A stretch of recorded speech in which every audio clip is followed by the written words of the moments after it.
according to Thy word, according to Thy will this morning. Alam namin, Lord, narito kami ngayong umaga sapagkat narito ka rin. Kasama ka namin ngayong umaga sa aming kalagitnaan, 2 o 3, at kami higit pa sa umagang ito. Alam namin, Lord, ramdam namin mula pa simula na umusap ka, mula pa simula pa lamang, Panginoon, dumadalo yung banal na Espiritu. Lord, hindi mo tunay na binibigo ang iyong mga anak sapagkat tunay ang iyong salita. Na sa oras na ito ay sampalatayanan namin, hindi ito babalik ng walang kabuluhan. Oh, hallelujah, ngayon pa lamang, Panginoon, alam na namin may nakahandang pagpapala, Panginoon. Lord, pinagpala mo na kami sa pagtuturo, hallelujah, sa pagpapakita sa amin ng katotohanan. Oh, awakening, Lord Jesus, paggising sa amin na kami tunay nandito na sa huling panahon. Binubuksan mo na sa amin ang aming, Lord, mga pangitain patungkol sa mga parating na panahon o parating na bagay, O Diyos, upang kami maihanda, O Diyos. Sapagkat ang iyong mga anak, ay ihanda mo sa iyong pagdating. Lord, glory is a prepared place for prepared people. That's why, Lord, you are preparing us through Thy word, and we thank Thee for this morning. And we brought back to you all the glory and honor, all the singing, Lord Jesus. Oh, from the praise and worship, Lord Jesus, to the song offering, Lord, it's true. It's our heart, Lord Jesus, singing unto Thee. It's not a mouth service, but this is a heart service this morning. Oh, hallelujah. It's an intimate affair this morning with you. And Lord, habang nilalapit namin ang iyong puso, ang aming mga puso sa iyo, binubuksan namin ang aming mga puso sa iyo. Ano man pong matagpuan ninyo hindi karapat-dapat, patawarin ninyo kami. Ayaw na namin, Lord, patagalin pa ito sa aming mga damdamin. Kung meron pa kami hindi na i-confess, hindi, Lord, ay itutulog sa iyo, itinutulog na namin ngayon pa lamang. This is not the time to play church. This is the time to be serious enough to see that the scriptures are being fulfilled before our very eyes. And Lord, magsinsiro na kami. Maging totoo na sa amin ang iyong mga salita. Oh, hallelujah. Tulungan mo kami, linisin mo kami sa umagang ito. Kaya mo, Lord, na malaya kang makapangusap sa aming kalagitnaan. Lord, heart-to-heart conversation between you and your bride this morning. Lord, we have a prayer request from a sister here, Sister Lorena, na nais niyang makapasa sa darating na principal test. Mangyari nawa ng kalooban mo ang mangyari, Lord.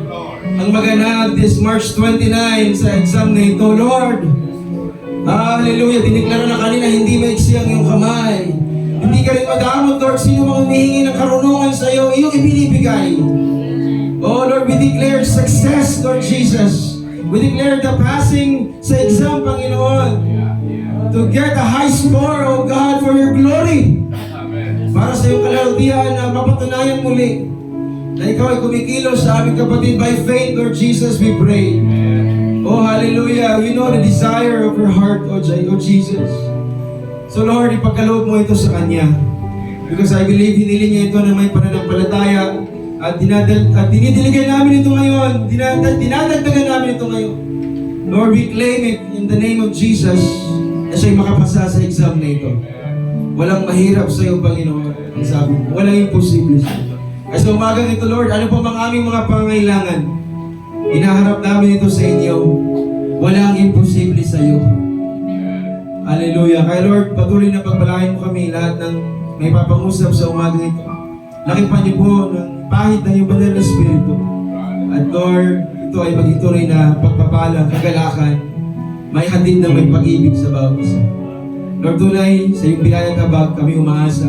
Ako'y umaasa. Wala akong magagawa sa aking sarili, Panginoon. Ikaw ang tunay, Lord, na mangusap sa iyong mga anak. At lahat ng aming mga mapapakinggan, Panginoon, lahat ng aming gagawin ng mapagdidesisyonan, Lord, ito'y para sa iyong kalulatian. Para sa iyong kapuluhan. Binabalik namin lahat ng ito sa pangalan ng aming Panginoong Hesus Kristo. Amen, amen. Palakpakan natin ang Panginoon para sa Kanya. Hallelujah. Buhay ang ating Diyos ngayong umaga. Samantalahin ko po ang inyong pagkakatayo. Ephesians chapter 5, verse 25. Bago tayo makaupo, ay babasa ako ng ilan. Ephesians chapter 5, verse 25. And mag-jump tayo sa 33. Husbands, love your wives, even as Christ also loved the church and gave Himself for it. Binigay daw niya ang kanyang buhay, sarili niyang buhay sa kanyang iglesia. No? Sa verse 33 ng same chapter, nevertheless, let every one of you in particular so love his wife even as himself. And the wife see that she reverence or respect her husband. Amen. Now, buksan natin ang Philippians chapter 2, verse 3. Na huwag ninyong gawin ang anuman sa pamamagitan ng pagkakampi-kampi o sa pamamagitan ng pagpapalalo, kundi sa kababahan ng pag-iisip.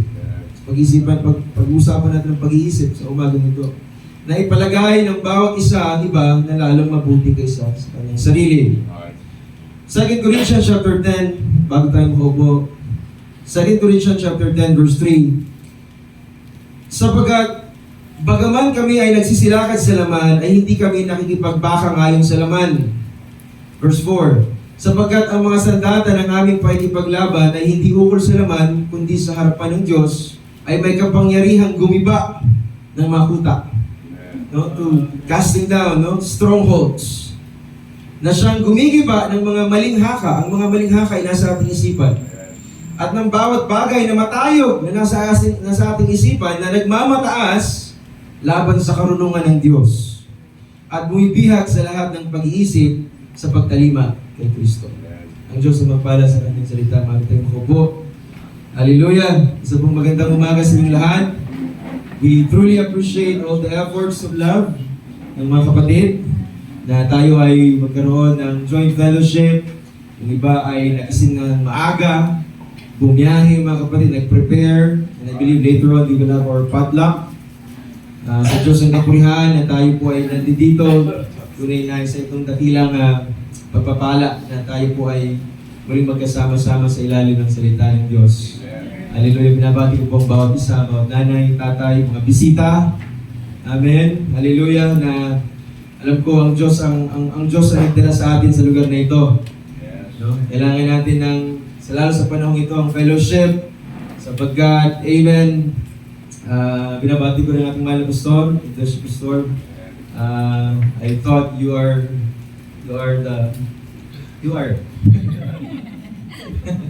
Alam ko ikaw. So sa biyaya ng Diyos ay salamat po muli sa pagkakataon na makabahagi sa ganitong joint fellowship na para sa akin napakahalaga. Amen. Alam mo, simula pa lang yata ng Marso o patapos pa lang ng February, binabanggit ko na ito. Dahil we're so excited mga kapatid na makasama ko ulit ang ating mga kapatid sa Angeles. Amen. Because I always believe na kasama ito sa katawan ng Panginoon. No? Isa lang ang katawan ng Panginoon, pero maraming bahagi. No? Unang Korinto 12:12, sabi niya na tayo ay binautismohan ng isang spirito lang, papunta sa isang katawan. Isa lang ang katawan ng Panginoon. Hallelujah!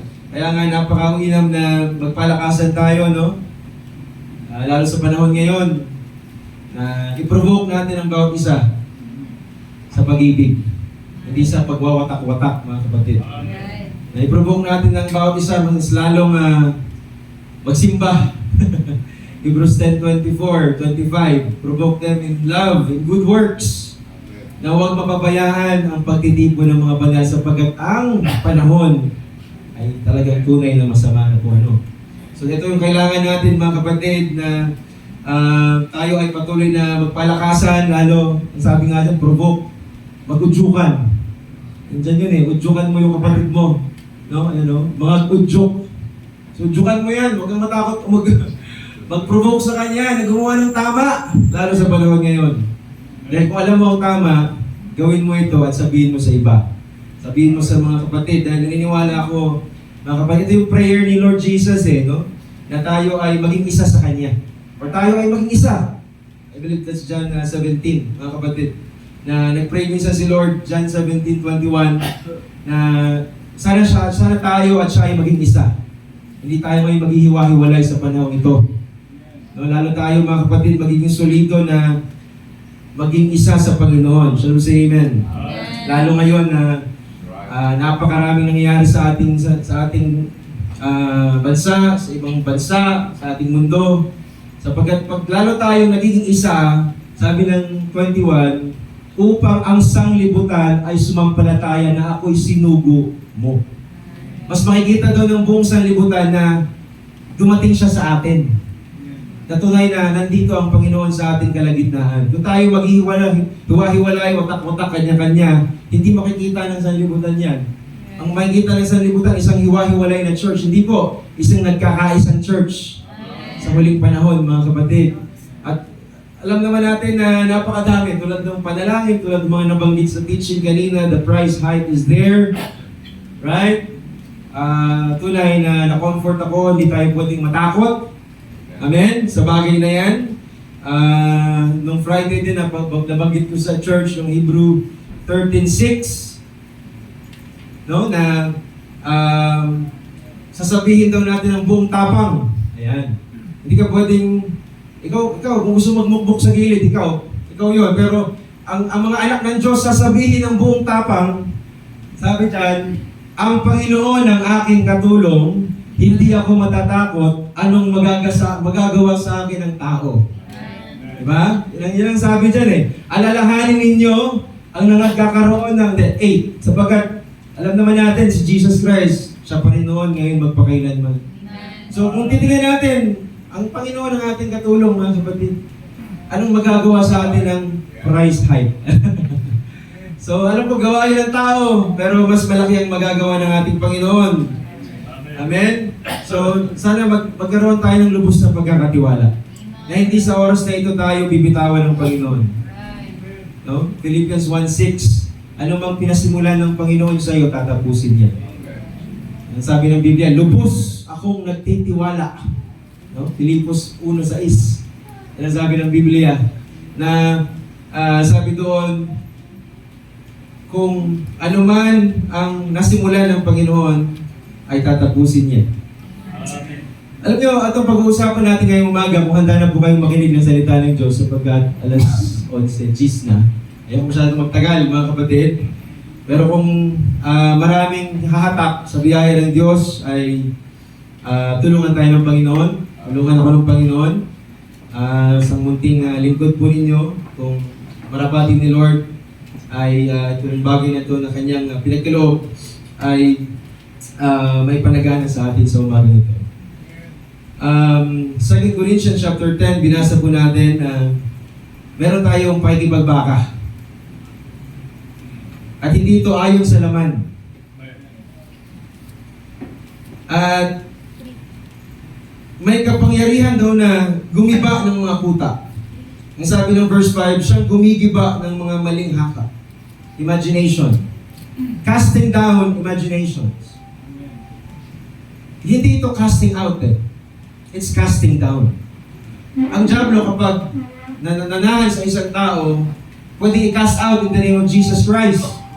Pero ito, kailangan gibain. Hindi lang basta i-cast out. Kailangan daw gibain. Bakit? Kasi naglagay ng kuta. Nanatili na siya ng matagal. Yun ang pinagkaiba ng cast out sa cast down. So there are things, mga kapatid, na kailangan nating maintindihan sa buhay na ito. Right now, there are wars. At maaari kakatapos na ng wars sa Middle East.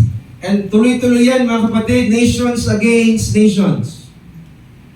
Wars between political powers.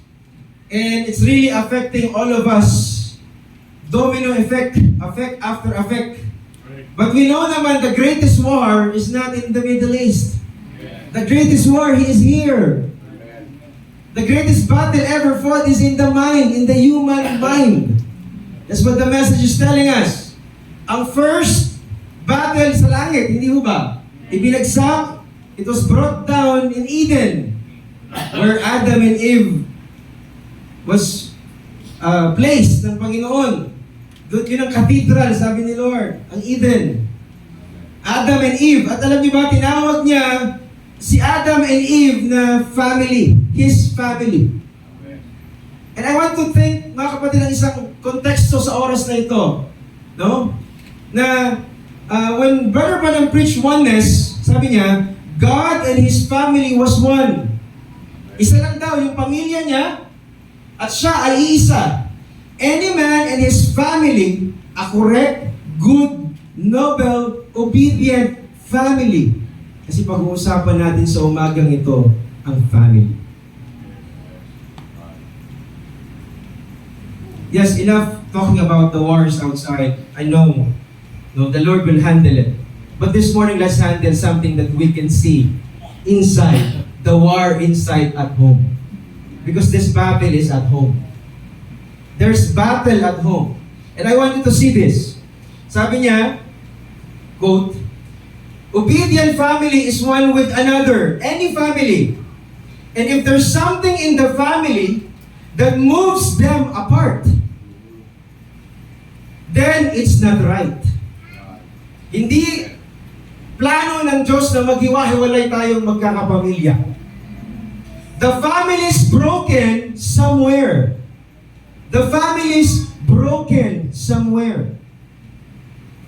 They should all be one. Father with mother, mother with father. Ang tawag dyan, mga kapatid, well, marriage yan. No? Nagsimula sa marriage yan. Bago sila maging parental or filial na tinatawag, relationship. Children with parent. Parent with children. All in agreement. Yan ang Eden. Yan yung sinimula natin, mga kapatid. Yan yung sinira ng kaaway. But sabi niya, you see that? You'll see one lovely picture. Gusto ba nating sama-sama tayo sa presensya ng Diyos? Kasi yan yung simula natin. We know the battle from heaven, it was brought down to earth, and it was conquering the mind of Eve. Nandiyan ba kayo? Pinasok ng kaaway yung kaisipan ni Eve sa isipan ni Eve, while the serpent, we know it was reincarnated or ginamit niya ni Satanas, ang serpent, na mag-preach kay Eve. Hindi pa nga siya Eve nun eh. Woman pa lang siya. Ang Eve is a fallen name of the woman. Because she was Mrs. Adam. Nandiyan ba kayo? Asawa siya ni Adan. So, when she was deceived, yung aftermath, yung nangyari pagkatapos mangyari ang kaganapan, yung aftermath, nakita niyo ba kung anong nangyari? Nung nahulog si Eva, nung na-deceive si Eva, it was resulted on a broken home. There's broken somewhere.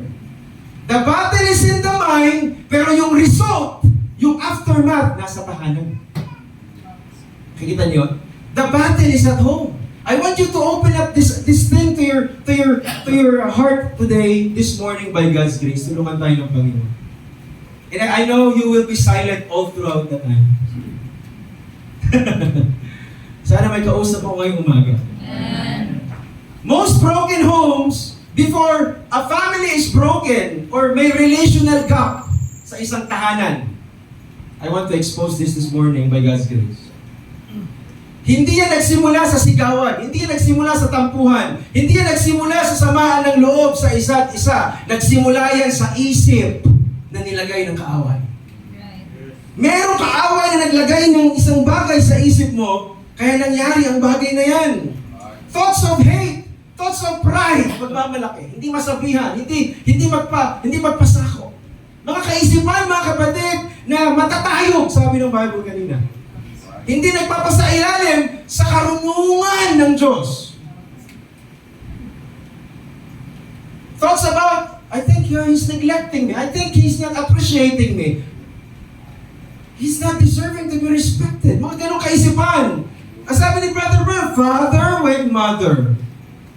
Mother with father. Children with parents. Parents with children. That's the message na gustong idalhin sa atin sa umagang ito. I-restore ng matibay yan sa umagang ito.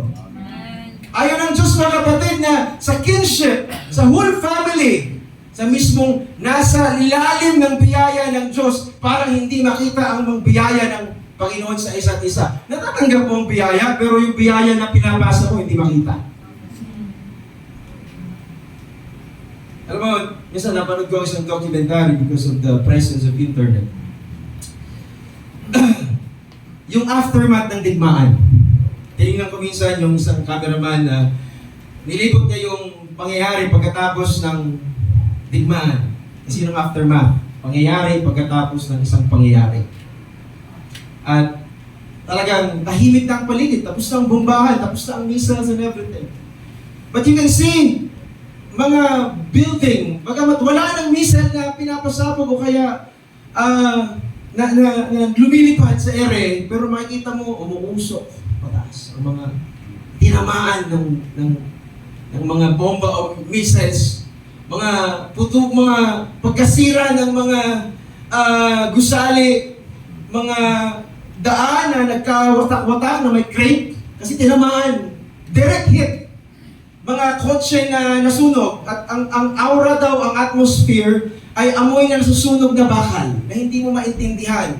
And you can hear cry in the right, cry in the left kasi yung mga soldier pag naglakad, hahanapin nila ang kanilang comrades na maaring lumaban doon at tinamaan. O kaya mga citizen na tinamaan ng mga ligaw na bala. Hindi maganda ang nangyayari. Hindi maganda ang mga nasa paligid, punong-puno ng parabagang ang tawag casualties. Lalo kapag matindi ang digmaan. That's the actual thing about war. Think about it. What's happening in your mind when there's a battle. Kung gano'n yung aktual na itsura ng isang digmaan, anong itsura ng kaisipan mo ngayon? And sometimes you can realize, mga kapatid, ganyan ang nangyayari sa loob ng pamilya sapagkat kasama mo ang pamilya mo. Mas matagal ka kasama mo ang pamilya kaysa sa church. Ilang oras na tayo dito? Right. Ang digmaan, madalas mga kapatid, nagsisimula sa isip, pero ang epekto nito, lumalabas yan sa tahanan. Lumalabas yan sa kasama mo. No? The real battle with Eve began in her mind nung siya ay nakinig sa serpente, doubted the word of God. And when the battle was lost, the damage appeared in the home. A broken marriage. Hindi natin nakikita yan sa lahat ng mga kapatid, pero nakikita yan ng Diyos. Maaaring okay kayo sa harapan ng mga kapatid, pero hindi kayo okay pag nandun na kayo sa bahay. Now let's fix that thing. Kasi kung ang gumawa ng marriage ay ang Diyos, siya din ang kaya umayos niyan. Kung ang gumawa, ako ang Amen. Author ng relationship, through relationship, genuine relationship, ang Diyos, siya din ang may kayang gumawa, umayos ng anumang relasyon. Naniniwala ba kayo ngayong umaga? Amen. So makikita natin, hallelujah, Adam and Eve's home, yung tahanan ni Adam and Eve, that's the first broken family in the history. God bless you. Shame entered in the family. Nagtago sila sa harapan ng Diyos. Alam natin ang nangyari. And you can understand sometimes, kapag may away sa pamilya, hindi yan natin sa church. It's human nature. Hindi ako nagugulat dyan. Because God had seen it in the scripture. Magtatago yan sa Diyos. Ang unity, nare-replace yan ng blaming game. Genesis chapter 3, verse 12. Nagsisihan na. Ito kasing binigay mo eh. Si Adan sinisi si Eva. Si Eva sinisi ang serpente.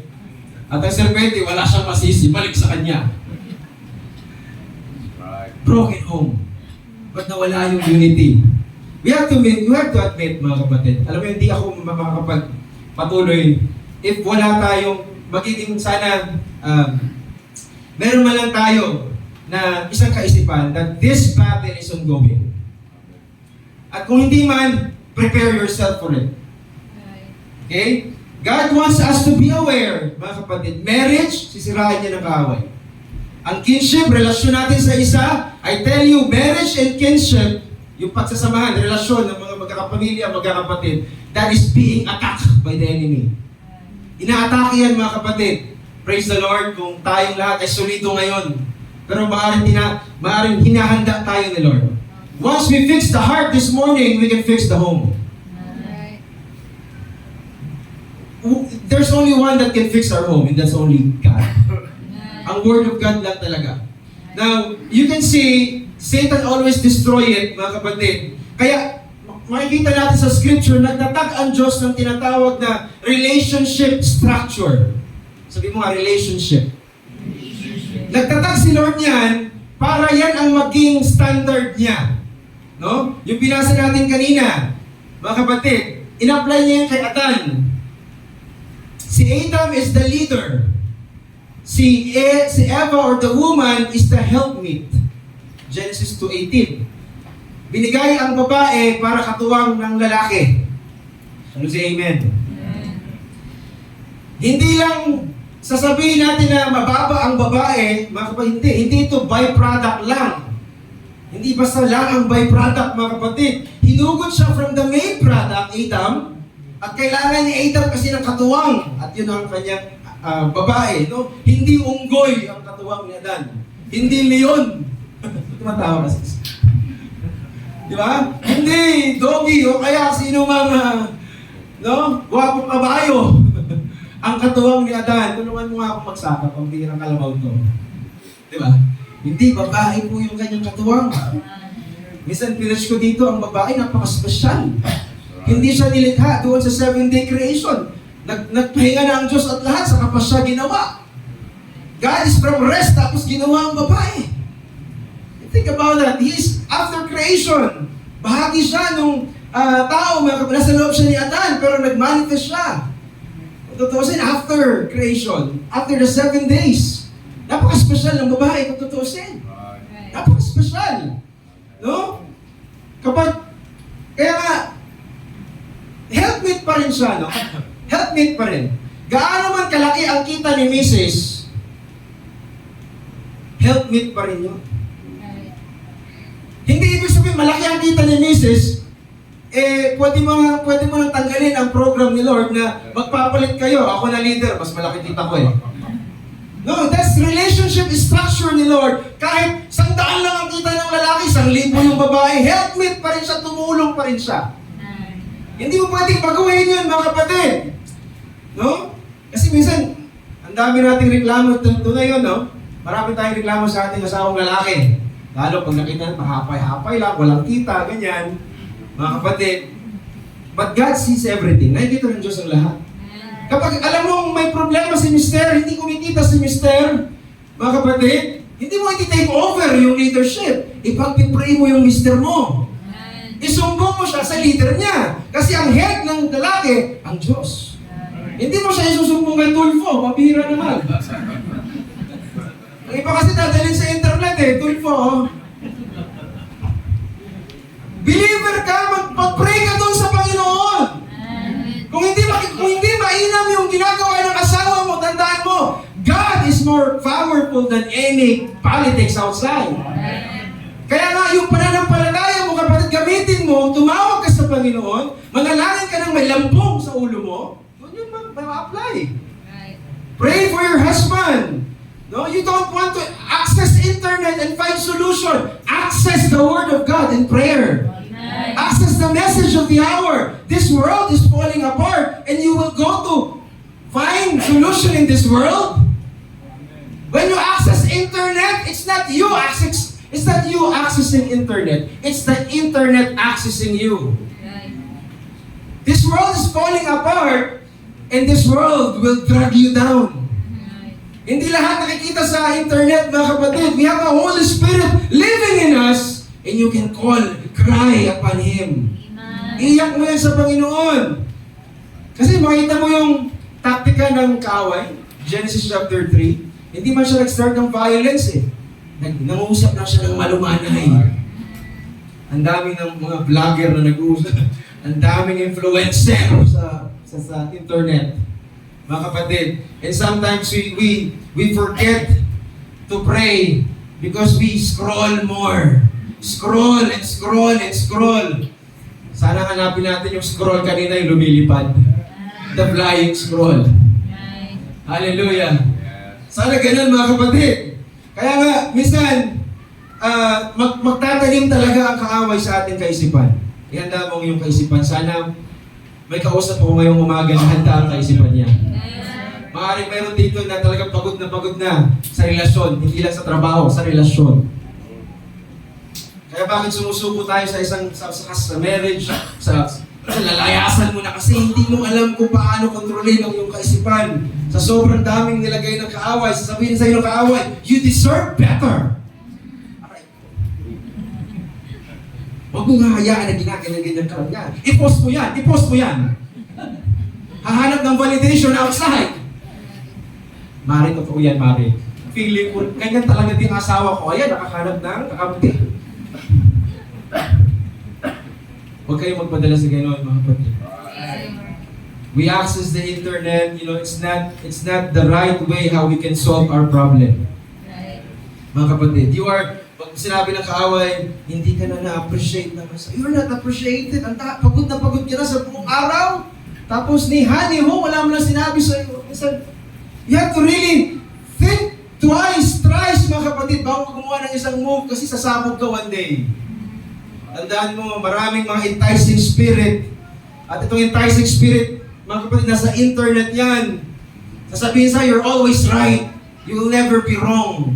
Mga entitled spirit, I should say, na hindi na maturuan, mga kapatid.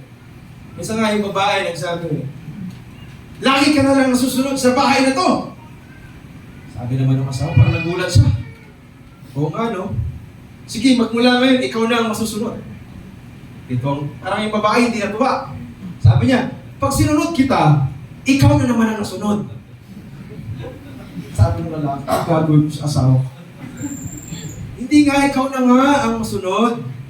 Sabi ng babae, ang kulit mo, pag sinunod kita, ikaw na naman ang nasunod. Alam mo kung nandun lang ako?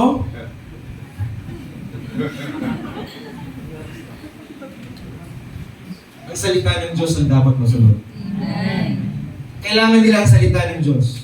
Kaya nga, praise the Lord, nandito tayo, nagpipiyesta tayo sa salita ng Diyos. Amen? Napakainam na sa atin ang nandito ang salita ng Diyos para linawin kung ano nga ba ang nangyayari sa ating buhay. Because this marriage is a mystery, sa totoo lang.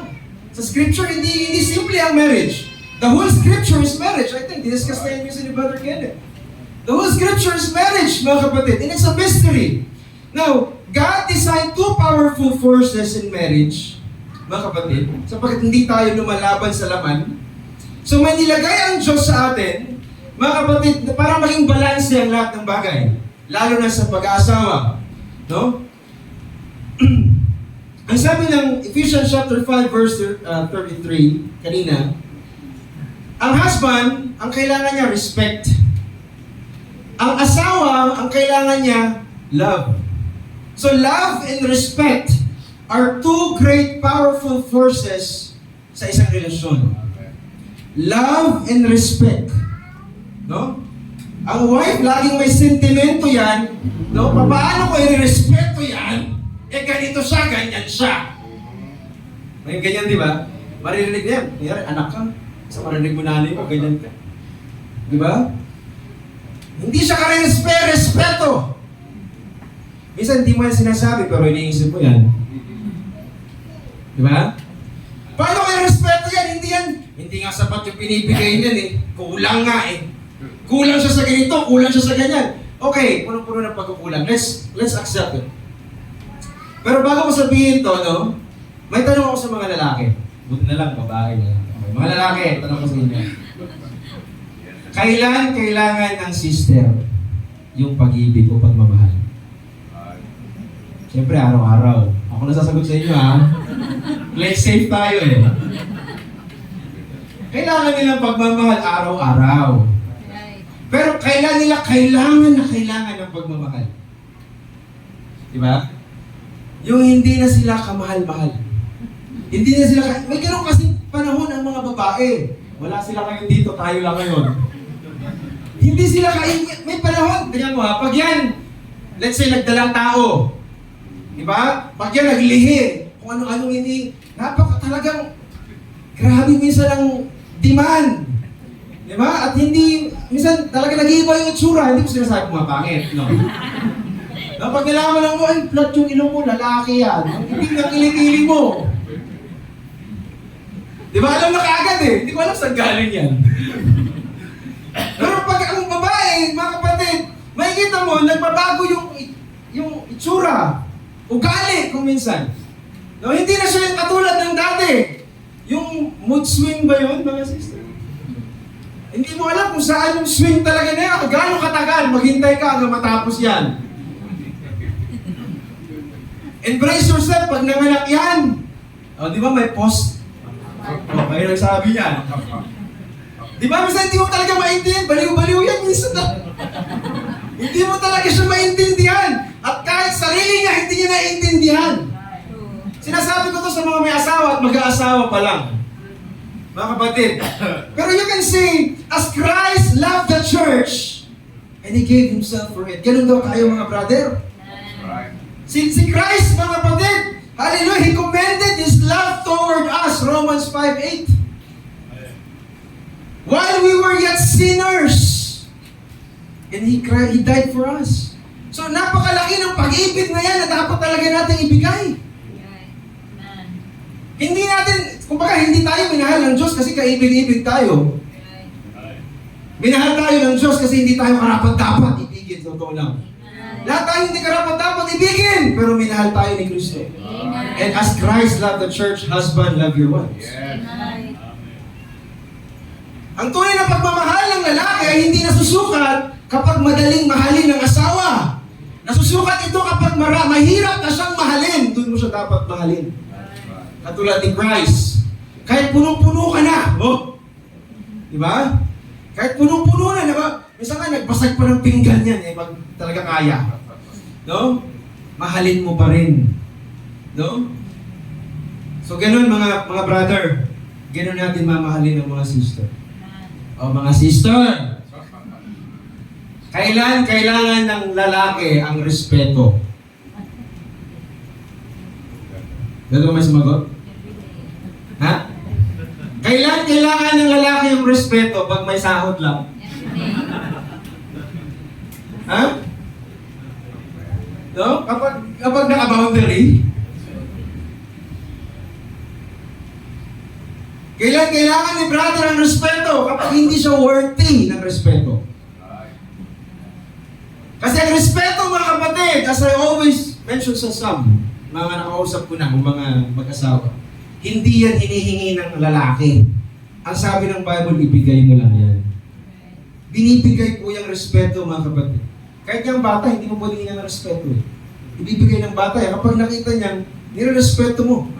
Kumbaga, kung makikita mo ang respeto, mga kapatid, napakahalaga sa isang relasyon. No? Reverence, Ephesians chapter 5, verse 33. Ang tanong kasi kung hindi siya na perfect ba ang asawa mo, deserve ba niya ang respect? Hindi yung tanong eh. Ang tanong dito, ano ba ang pinapagawa ng Diyos sa mga sister? Reverence your husband, yun ang pinapagawa. So ang love ng lalaki sa babae, hindi siya reward. Part siya ng marriage. And the same as respect sa mga brother, hindi yan reward. Feeling mo kasi reward yan. I-reward kita ng respect kasi no. Respect is not a reward. It is part of your vow unto the Lord. Pagsunod mo yan sa salita ng Diyos, mga kapatid. Sabi ni Lord, if you love me, keep my, and that is a commandment. Respect is not about husband's performance. Respect is not being earned by the salary. It's about wife's obedience to God's word. Amen. Right, yes. And sometimes yan ang papasukin ng kaaway. Pag sinabi ng babae na nire-respeto ko ang aking asawa, sinasabi niya na, yes, hindi perfect ang asawa kong lalaki, pero Lord, perfect ang word of God mo. Perfect ang salita mo, kaya susundin kita sapagkat ang puso ko ay para sa salita ng Diyos. Kasi ito yung nilagay mong instruction o utos sa iyong mga salita. At yan ang masusunod sa aking tahanan. Desisyon mo yan, sister. Desisyon mo yan. kung ano yung pagrespeto mo sa asawa mo, hindi lang yan basta reward. It's a commandment of God. Sana malinaw yan sa atin. Brother Branham said, woman is subject to her husband. And the Bible said that a man should rule over his wife. But how they have changed that?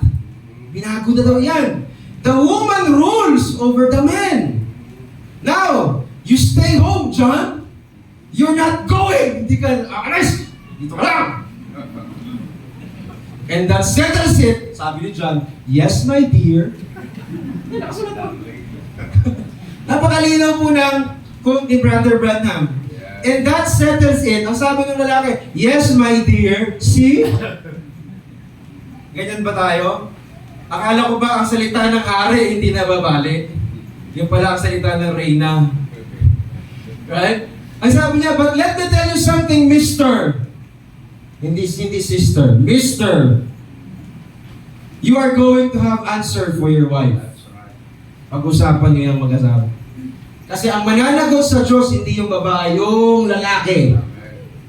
You're going to answer for your wife, but your wife is never going to have an answer for you. You are the head of the woman, and God is the head of a man. You see that? Hindi po ako galit. Gusto lang natin maging malinaw ang mga bagay na ito. Mga kapatid, sa oras na ito, sa panahong ito, madatnan tayo ni Lord na sa tama tayong posisyon. Lalo na sa loob ng tahanan. Mabigat ang commandment sa lalaki. No? Mahalin ang asawa tulad ng pagmamahal ni Kristo sa iglesia. Kaya nga, napakaganda ng formula, napakadakila ng formula ni Lord. Kasi habang ang babae minamahal o nire-respeto ang lalaki, mararamdaman ng lalaki yan eh. Pag naramdaman ng lalaki na patuloy siyang nire-respeto, bagamat ganito lang siya. Bagamat ganyan siya. Ayoko na sabihin kung ano-anong ugali meron tayo mga brother. No? Minsan, makikita talaga ang katamaran sa atin, ang parang pawishi-washi natin. Pero, minsan marami tayong discouragement, pero lapitan niya ni sister. Alam mo, kahit na ganyan nangyari sa atin, sinusuportahan kita sa mga bagay. Naiintindihan kita, mahirap yung sitwasyon, mahirap yung trabaho mo, hindi ka masahihin kita.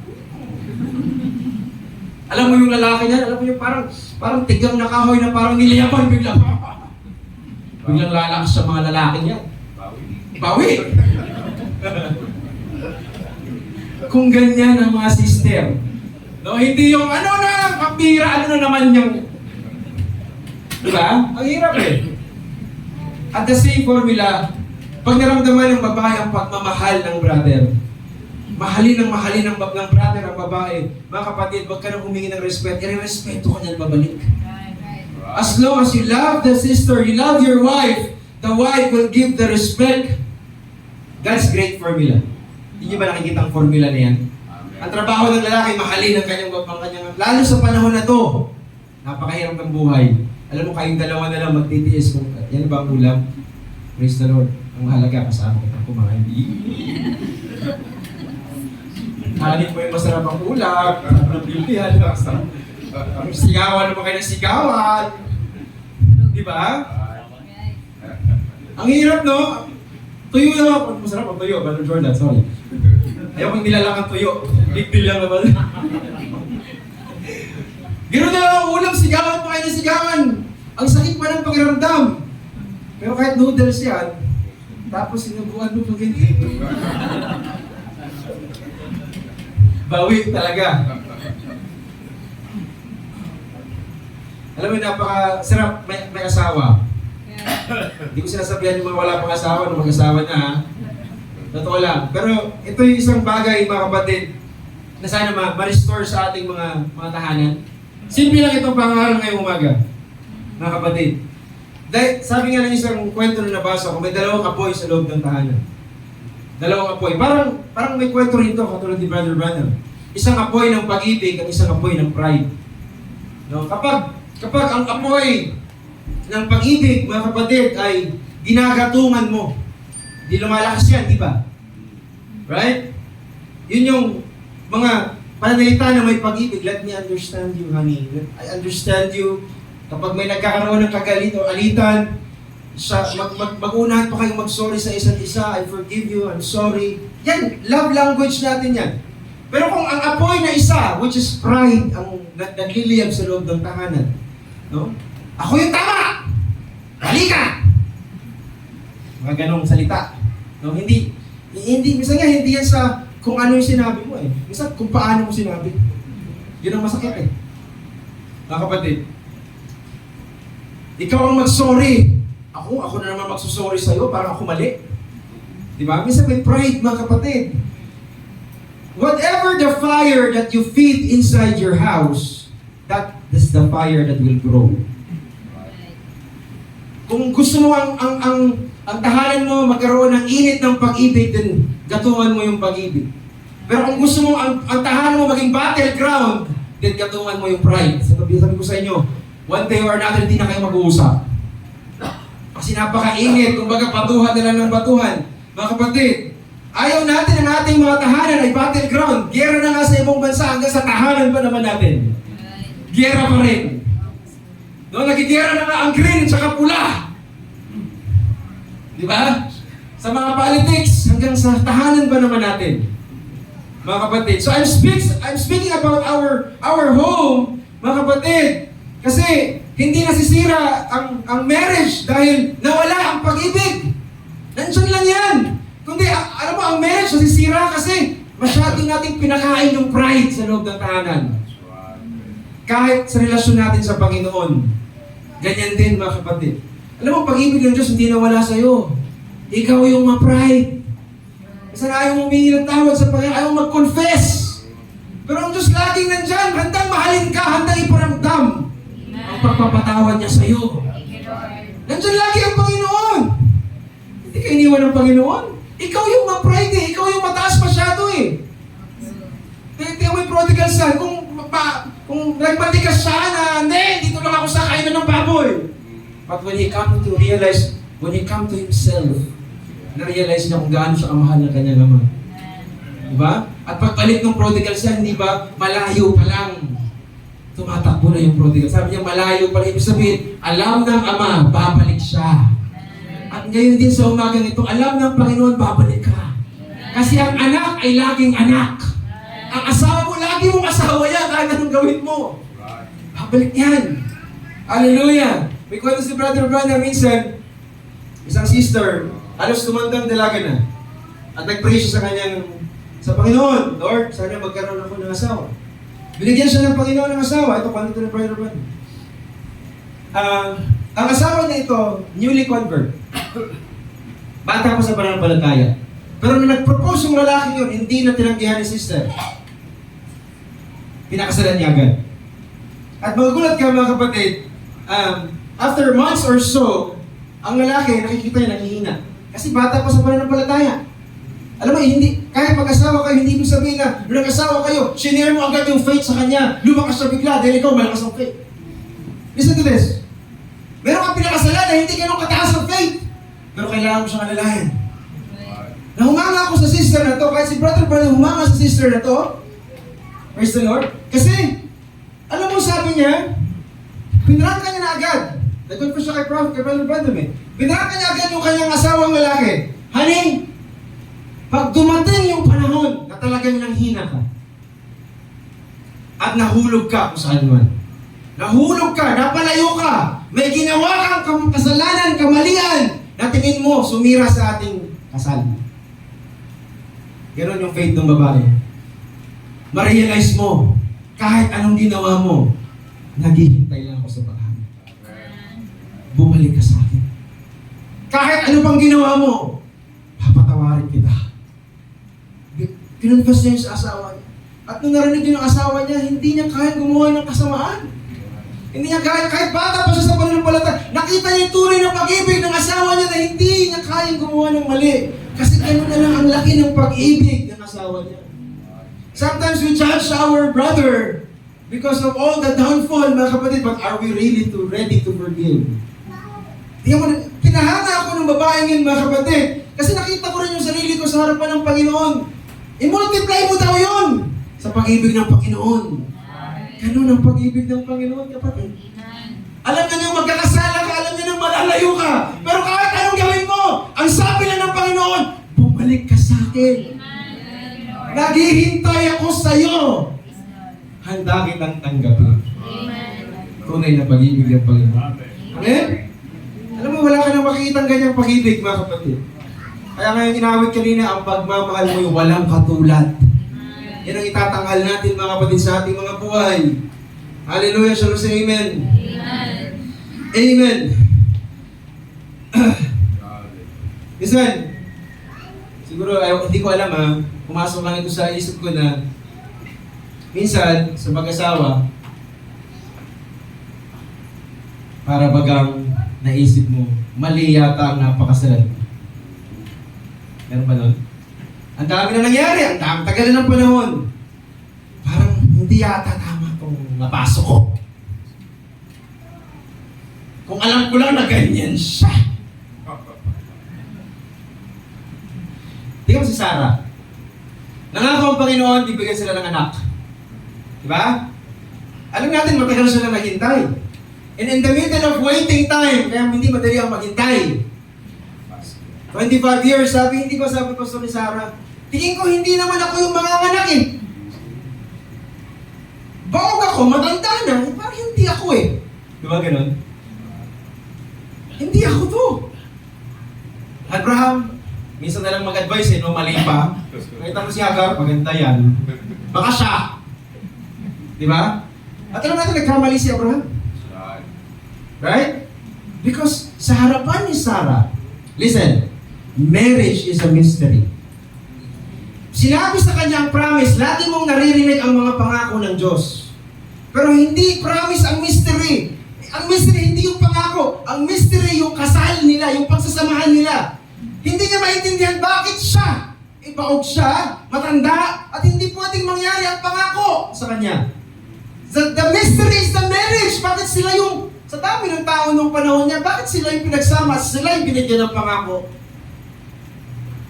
So makikita mo, baka nagkamali si Sarah. Parang mali ang, pero alam naman natin, for the sake of Abraham, hindi kayang sakta ng Diyos si Sarah kahit mag-doubt siya.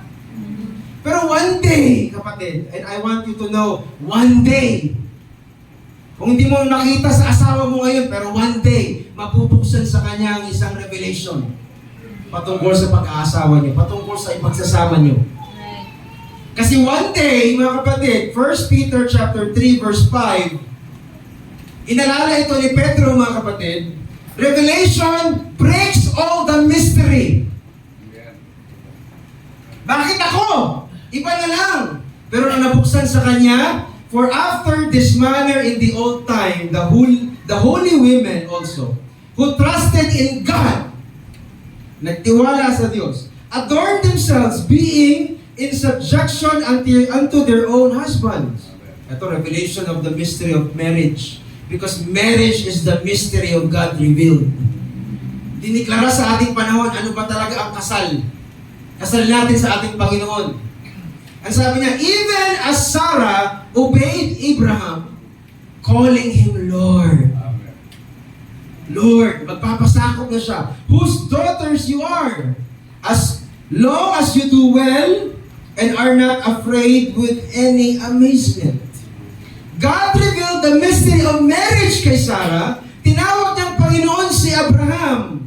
Pinapakita na si Sarah, nagpapakita ng, kung tinawag niyang Lord, isang malalim yun ng pagrespeto. Hindi sa sinasamba niya si Abraham, hindi ganon. Kundi malalim na paggalang at pagpapasako doon sa sinabi ng Diyos na si Abraham. Siya ang magiging father of nation. And kailangan ka. No? Kailangan ikaw yun. Ikaw ang magiging bedding ground of Isaac one day. And sometimes we don't realize that in this end time, ikaw ang pinili ni Lord na bride. Hindi mo minsan maintindihan until you call Jesus Christ Lord. And it's by revelation, kapatid. Kasi magpapasakop ka na sa kanya ng buong buo. Nakikita niyo yun? Na hindi lang ako nangungusap sa mga nanay, sa mga tatay, sa mga asawa, nangungusap ako sa lahat. There's a mystery about Christ choosing you in these last days. Pinapakita sa kasal, pinapakita dito sa buhay ni Sarah, na sabi, anak ka ni Sarah. ginagawa mo yung ginagawa niya. Kapag kaya mong magpasakop sa asawa mo, sabi niya, sa mga babae, sa mga asawa mong lalaki, ang church, magpasakop kay Jesus Christ. Sa mga lalaki, magpasakop kay Jesus Christ. Nandiyan pa ba kayo? Kaya nga, ang pagtawag ng Panginoon ni Sarah, mga kapatid, kayo daw ay, kapag ginawa din daw natin yan, mga sisters ha, kayo daw ay mga anak ni Sarah, at hindi daw kayo paghaharian ng takot. Minsan takot ka kasi, na kapag nagpag-take over ka talaga sa gusto ng asawa mo, di ba may takot ka? Aminin niyo yun. Na alam mo, alam ko itong asawa ko, alam ko kahinaan ito eh. Minsan takot ka. Pero kapatid, i-surrender mo yan kay Lord. Magpasakop ka sa asawa mo. Kasi yun ang sabi ng Biblia, he's not afraid with any amazement. Ano bang dumating? Basta alam niya, nagpasakop siya. Ang Diyos nang bahala. Do you believe that? Now, babae yan. O verse 7, lalaki naman. Ayan, manda kayo. Sabi na sa mga lalaki, likewise you husband, dwell with them according to knowledge. Faith, virtue, knowledge. Ang knowledge, kailangan mo yan para bumuhat ng temperance at patience. Maraming mga lalaki, napakamatimpihin, mapagtiisin. Pero minsan kulang sa tamang pananalita, knowledge. Kulang sa kaisipan. Kulang sa mga kapatid na, ang knowledge, sa kaisipan mo yan eh. Binigay ng Panginoon, and that's the knowledge na binibigay ng Panginoon. Well, Brother Edson, kailangan mo bang pag-aralan ang aking asawa? Of course! Kailangan mo pag-aralan ang asawa mo. Why? Because ang asawa mo is a weaker vessel. Kapag hindi mo pinag-aralan ang buhay niya, kahinaan niya, kung saan siya, minsan kasi ipoprovoke mo pa eh. Alam mo nang magkakagalit kayo. Ipoprovoke. We know weaker vessel, oh. That your prayers be not hindered. Sana, ito yung isang dahilan. Mga brothers, ang problema kasi sa mga brothers, tama lang na makinig ng sermon sa Sunday, Wednesday, pero sinong brother dito ang talagang humihiling ng knowledge from the Lord? Yung magbabasa talaga ng salita ng Diyos. Hindi sapat mga kapatid na para bagang gagawin lang natin, ipabypass natin the process of getting knowledge. It's prayer talaga and reading the Bible. You cannot go shortcut mga kapatid. Tamad magbasa. Minsan, kaya tayo madaling ma-overcome ng emotions instead of inspiration from the knowledge of God. Kasi kulang tayo sa binabasa. Kailangan natin patibayin ang ating sarili mga kapatid sa kung ano sinasabi ng salita ng Diyos. Kasi darating ang araw, weaker vessel yan, magtatanong yung mga yan. At kailangan mong sumagot. Ang sabi ng Bible, kung may tanong ang mga babae, magtanong sa mga asawang lalaki. Dwell with them according to knowledge.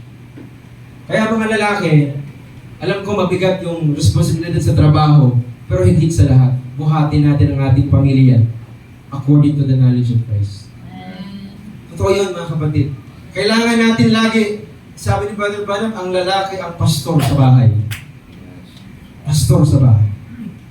Kung walang pastor sa bahay na lalaki, ang Diyos ang pastor sa bahay. Lalong tatawag at tatawag ang lalaki mga kapatid. Ang babae mga kapatid sa Panginoon. So we have to get the knowledge because knowledge protect the weaker vessel.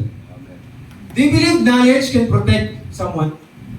Lama ang may alam. So hanggat may alam ang lalaki, kaya nga believe ako sa mga lalaki na marami talagang skills by God's grace. No? Tingnan mo na lang yung, hindi lang si Solomon, hindi lang knowledge eh. Wisdom. Pero hindi ko sinasabing mas maraming wisdom, mas maraming asawa. Nagising niyo mga ano? Pag mas marami ka palang alam, mas marami kang asawa. Solomon eh.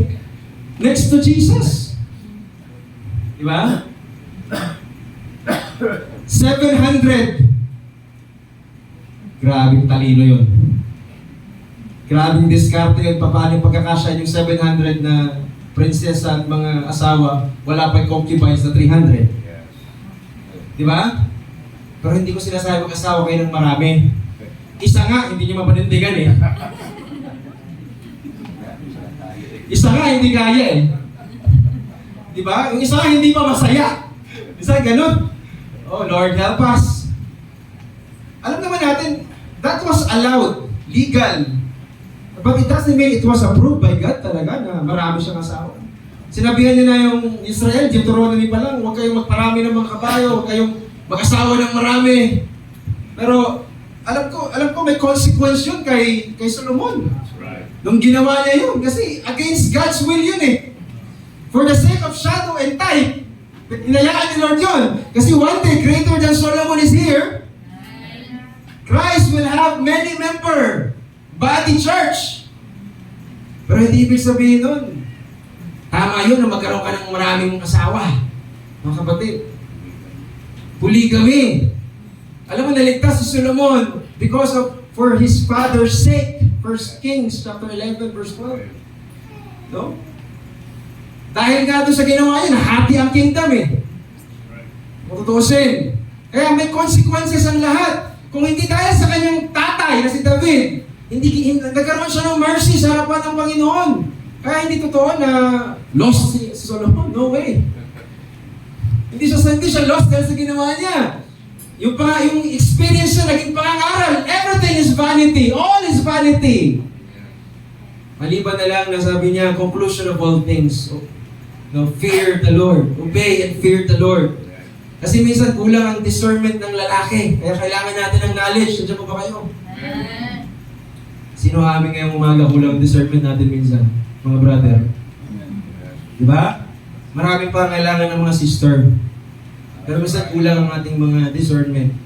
Sabi nga nung isang alam mo Han, sabi nung babae, asawang babae, wife, malapit na yung birthday ko, alam mo na, naginip ako eh. Ano pa naginipan mo? Honey, punta na tayo sa isang granding lugar. May mga, talagang napakaliwanag at maraming masarap na pagkain. Talagang sobrang saya ko. Alam ko na yan. Pagdating ng birthday, dinagaluan niya. Libro, How to Interpret Dreams. Kulang sa discernment. Di ba? Minsan kulang, no? Pero praise the Lord, si Lord, alam na alam niyo pangailangan niya. Hindi siya nawawala ng tamang kaisipan patungkol sa He knows. For I know the thoughts I have for you, not evil. I want to give you an expected end, punong-puno ng kapayapaan. Di ba yung nagpapasalamat sa Panginoon? Masyado ako mahaba. But marriage is not about sa atin, no? It's not more of perfection, but it's about honoring one another despite of our weaknesses.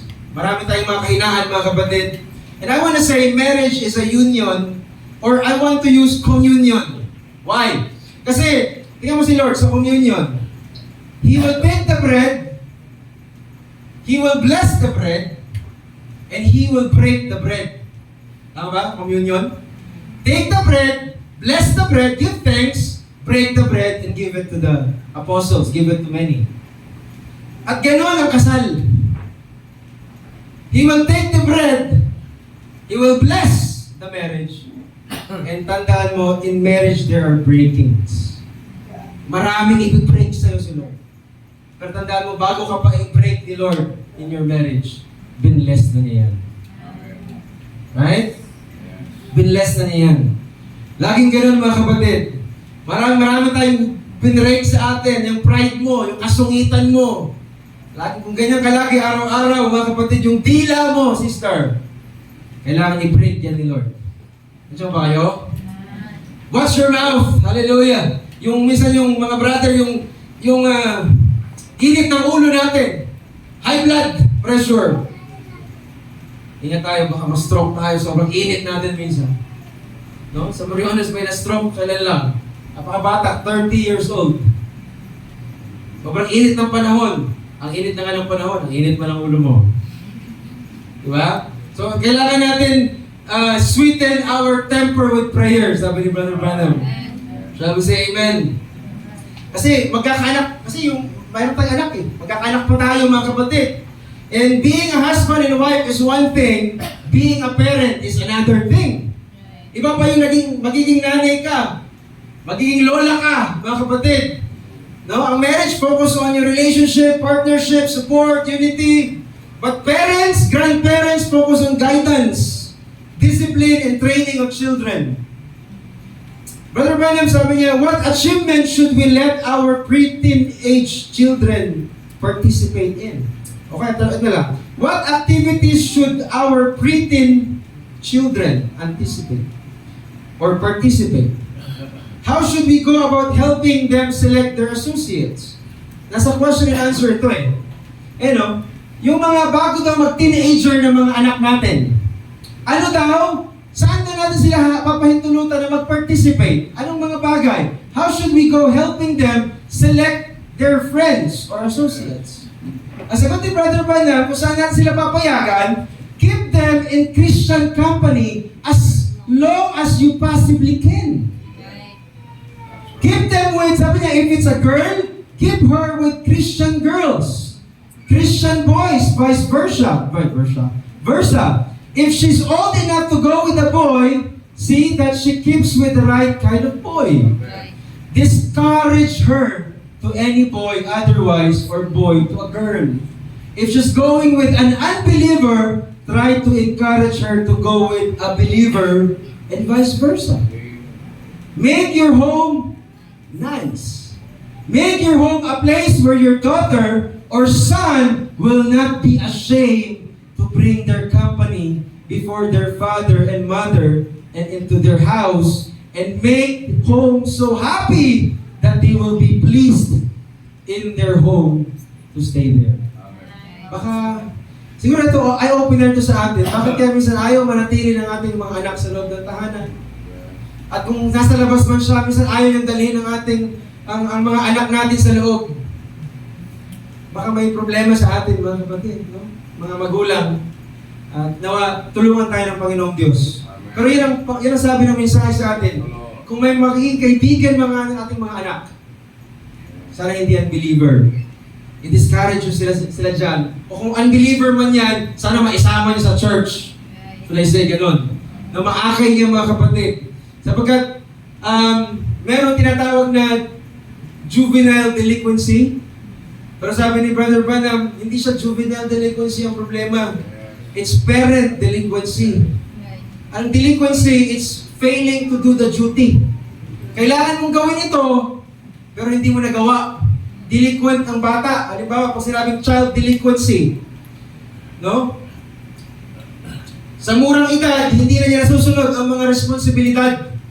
Sa murang edad, yung moral niya, pag-uugali niya, pakikitungo niya, ay nagiging sanhi pa ng kaguluhan, nagiging pasaway pa, kumbaga. At naging involved pa siya sa mga krimen, ang tawag dyan, juvenile delinquency, juvenile bata. No? Pasaway sa tahanan. Mga kapatid, sana mga youth dito, I pray na patuloy lang kayo na sundin nyo ang inyong mga magulang. Alam naman natin yan. Paalala lang, sapagkat sa pagsunod mo sa iyong mga magulang, nandyan ang mahabang buhay. Amen. No? Hindi ito isang command lang na basta command, it's a command with a promise. Mga kapatid, sana we will not be marked as juvenile delinquency and worse, parental delinquency. Sabi ng Bible, train up a child, di ba? In the way he should go. Ang kausap siya ng Bible, hindi talaga Sunday school teacher. Hindi talaga basta teacher lang sa school. Ang kausap talaga dyan unang-una, nanay at tatay. O kaya guardian, yung mga nagpapalaki. Train up, instruct them, correct them, guide them, mga kapatid. Give them your time. Ayan ang usap kulang sa atin. Ang hirap sa bumba, sa tahanan, alam niyo naman to, imbis na sana mag-usap-usap, nandun, kanya-kanya ng tablet, cellphone. Wala nang time sa isa't isa. You know, if you want to have your children follow you, they follow you on what they see and not only what they hear. Ang sinusunod nila yung nakikita nila, hindi yung naririnig nila. Alam ko yan eh. Kasi minsan nag-utos ako ng umaga, gabi pa nagawa. Anak, mag-urong ka naman. Sure. Ang tagal. Pinalala ko, tanghali. Anak, pwede ko pa hugasan yung pinggan. Yes, dad, konti na lang to. Hanggang alas 6 na siya nag-urong. Diba? Napakatagal. Pero lagi pakitaan mo sila na ikaw ang nag-uurong. At sabi mo, anak, nag-uurong ako kanina, baka naman. Minsan kailangan natin makita, hindi puro lang instructing. Kailangan din modeling. Give them an example. Ako humahanga kay Timothy. Kasi nung sinulatan ng Diyos si Timothy, sa pamagitan ni Pablo, because Paul wrote to Timothy. Kung nga natin ang Timothy 2, 2 Timothy 1 verse 5, na inaalala ko ang mananampalatayang hindi pakunwari na nasa iyo, na namamalagi muna kay Loida na iyong lelang, at kay Eunice na iyong ina, at ako'y naniniwalang lubos na nasa iyo rin naman. 2 Timothy verse 1 to 5. Paul mentioned Loida, na lola niya, si Eunice na nanay niya, at pinapakita dito ni Paul na si Paul hindi lang niya nakita si Timothy as Timothy.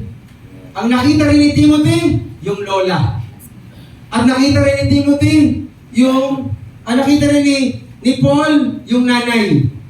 You can see here, 3 generation yan mga kapatid, na nagsaling-saling yung pananampalataya. Right? So, you can see na it's a powerful revelation kung sa akin lang na ang pananampalataya, sinasalin pala talaga. Nakita niya naalala ko, 1 Timothy 1.5, 2 Timothy 1.5. At yung pananampalataya doon na ito, hindi daw ito pakunwari. Yan ang gusto ko dito Nung nakita niya sumampalataya yung lelang niya na si Loida, hindi daw yan pakunwaring pananampalataya. Hindi siya plastic na pananampalataya. Hindi daw siya, mga kapatid, parang church-goer lang na pananampalataya or Sunday faith lang. It was real faith na nasa bahay. Kind of faith na nasa bahay, hindi nasa sinagoga, mga kapatid. At hindi, ang bata, hindi siya naging spiritual accidentally. Yan ang punto ko ngayong umaga, mga kapatid. They become like that because may lola, may nanay, at may Timothy. Imagine mo, ang lola, parang si simpleng bagay lang na nagpapatuto sa bahay, tapos hindi niya natin nakalain na one day, yung pinapatutuhanan niya, na si Eunice, magkakaanak pala ng Timothy. At yung Timothy na yun, gagamitin yun bilang talagang napakadakilang manggagawa sa Panginoon. So you cannot really tell. No, ang mga lola sa bahay, hindi lang yan palamuti. Hello, bago ako magtapos. I'm just trying to build something na battle sa loob ng tahanan. Minsan kasi, akala natin ang mga lola, palamuti lang. Alam mo ang mga memorya ng mga lola, napakatindi. Totoo lang, yung mga karunungan yan, mga kapatid. Experience yan, mga kapatid. Kasi sila, ang ministry talaga ng mga lola, i-impart sa nalalabing panahon ng kanilang buhay, ituro ang lahat ng mga tinuro sa kanila ni Lord. Kaya nga kausapin nyo yan ang kausapin, may makukuha at makukuha kayo, mga kapatid. No? Tahimik lang yung mga yan, pero later yan, yung influence niyan, hayaan mong gamitin ni Lord yan. Pero magiging kapurihan yan sa Panginoon. No? Sabi niya, now the woman is redeemed and she can be a sister and godly. But brother, what we need today is some more good, old-fashioned, God-sent, Holy Ghost-burned mothers to raise children right.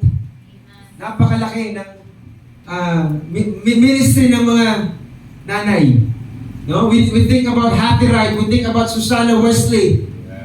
As I close, sabi ng prophet, are you a sinner? Are you a backslider? Are you cold and away from Christ? Do you want to be raised anew with Him now? Start